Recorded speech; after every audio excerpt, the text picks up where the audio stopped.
Pour l'exercice 60, on nous dit résoudre dans C les équations suivantes. On donnera les solutions sous forme algébrique. Lorsque nous avons notre équation, le but est d'isoler le Z. Pour isoler les Z, on va tout simplement retirer cette quantité qui est en multiplication avec le Z grâce à la division par cette même quantité. Et lorsqu'on divise par une quantité du côté gauche de l'égalité, il faut aussi diviser par cette même quantité du côté droit de l'égalité. Du côté gauche, on a une quantité divisée par elle-même, cela donne 1, soit un Z, on va tout simplement écrire Z, car un Z, c'est la même chose que Z. Et de l'autre côté, on obtient alors 1 sur 3 moins 5i. Et ensuite, comme on doit trouver la forme algébrique, il faut enlever le i au dénominateur. On sait que la forme algébrique, c'est Z égale à A plus IB, et que le conjugué d'un nombre complexe, c'est A moins IB, et que quand on multiplie un nombre complexe par son conjugué, on obtient sa partie réelle au carré plus sa partie imaginaire au carré. Nous, grâce à cette disparition du i qui était présent dans Z et Z bar, on va multiplier le dénominateur par son conjugué. Donc si le dénominateur c'est Z,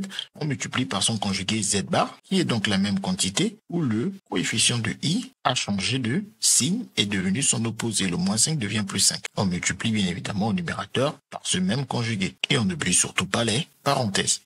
Puis au dénominateur, on sait que multiplier un nombre complexe par son conjugué donne sa partie réelle au carré plus sa partie imaginaire au carré.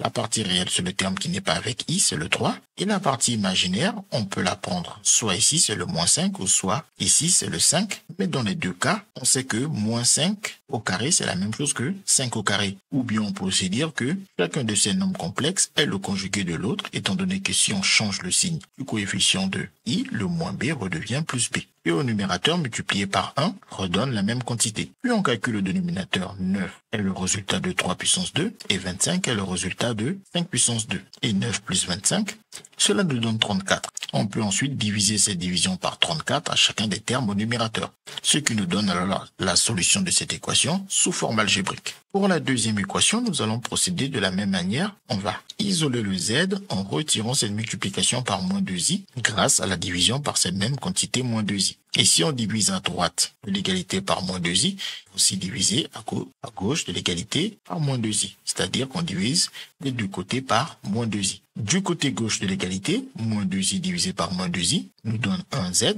mais 1z c'est la même chose que z. Et de l'autre côté, cela nous fait 1 sur moins 2i. Ici, on peut aussi multiplier par le conjugué qui change le signe au niveau du i. Le conjugué c'est plus 2i. Ou bien aussi, on peut se dire que on peut faire quelque chose de plus simple. Par exemple, ce moins déjà, on sait qu'on peut le mettre soit avant la barre de fraction ou soit au-dessus de la barre de fraction. Pour dire que ça nous fait moins 1 sur 2i. Et comme on travaille dans le chapitre des nombres complexes, il faut toujours bien garder en tête que le moins 1 n'est rien d'autre que i carré. Ce qui nous permet de dire qu'on a i carré divisé par i, qui en simplifiant un i au numérateur avec un i au dénominateur, nous laisse alors un i au numérateur sur 2. Et on sait que diviser par un nombre, c'est multiplier par son inverse. Donc diviser par 2, c'est multiplier par 1 sur 2 le i.